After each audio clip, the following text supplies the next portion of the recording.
అందరికీ నమస్కారం అండి.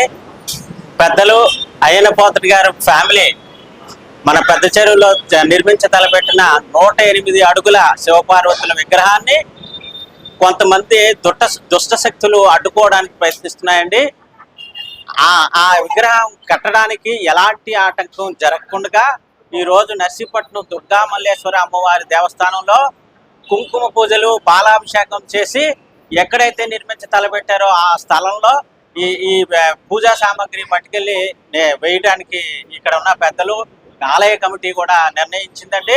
ఈ దుష్ట శక్తులకి సరైన బుద్ధి చెప్పి ఎలాంటి ఆటంకం జరగకుండా చూడాలని ఆ దుర్గా మల్లేశ్వర దేవస్థానం ఆలయ కమిటీ వారు మేము కూడా అందరం కలిపి అమ్మవారిని పూజించి సర్వత్రా అందరం కూడా ఈ 108 అడుగుల విగ్రహానికి ఎలాంటి ఆటంకం జరగకూడదని అందరూ మనస్ఫూర్తిగా కోరుకుంటూ సృష్టి క్షేత్రం అని మంచి పేరు పెట్టారు పెద్దల అయ్యన్న పాత్రుడు గారి కుటుంబం. ఆ సృష్టి క్షేత్రానికి ప్రజలు కూడా మంచి సపోర్ట్ ఇవ్వాలండి. ఎందుకనంటే ఆ సృష్టి క్షేత్రం ఇక్కడ నిర్మించి తలపెట్టారు, నిర్మితం అయ్యింది అని అంటే మన చుట్టుపక్కల ఉన్న గ్రామాలు, మన నియోజకవర్గం సుమారు 50 కిలోమీటర్ల దూరంలో అందరూ కూడా సుభిక్షంగా ఉండి పంటలు పండి ఆస్తి విలువలు పెరిగి శుభ్రంగా డెవలప్మెంట్ అవుతుందండి. పర్యాటకంగా కూడా డెవలప్ అవుతుందండి.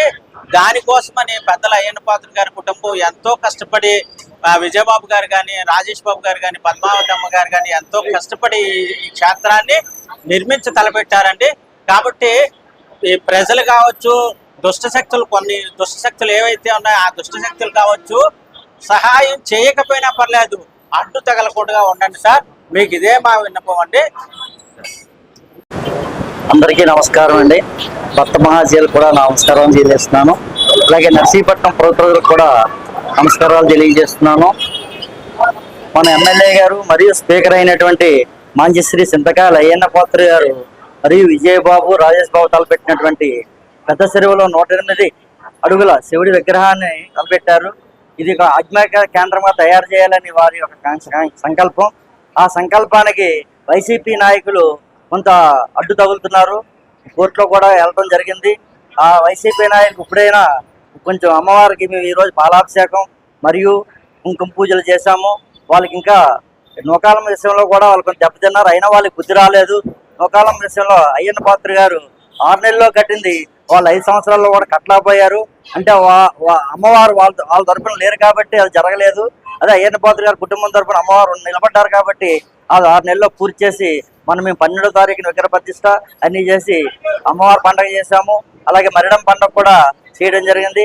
ఆ మరిడం పండుగలో కూడా మమ్మల్ని అందరినీ ఇన్వాల్వ్ చేసి మా యొక్క సేవలను ఉపయోగించినందుకు మేము అయ్యన్న పాత్రుడు గారి ఫ్యామిలీకి ధన్యవాదాలు తెలియజేస్తూ వారికి నిలబడి ఉంటామని చెప్పి అనుకుంటున్నాము.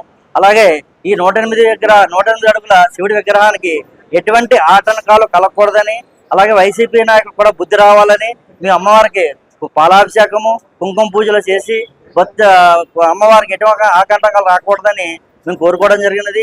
అమ్మవారు దయించి మాకు ఎటువంటి ఆటంకాలు రాకుండా మాకు మేలు చేస్తారని కోరుకుంటూ, అలాగే ఈ యొక్క నర్సీపట్నాన్ని ఒక పర్యాటక కేంద్రము, ఆధ్యాత్మిక కేంద్రంగా తయారు చేద్దామని చెప్పి అయ్యన్న పాత్రుడు గారి ఫ్యామిలీ చాలా కృషి చేస్తున్నారు. వాళ్ళకి ఈ పర్యాటక కేంద్రంగా కానీ నర్సీపట్నం కానీ అభివృద్ధి చెందడానికి వాళ్ళకి ఎక్కువసాన ఇష్టం లేదు. ఎందుకంటే మేము 5 సంవత్సరాలు ఉన్నాం, ఏమీ చేయలేకపోయాము అని చెప్పి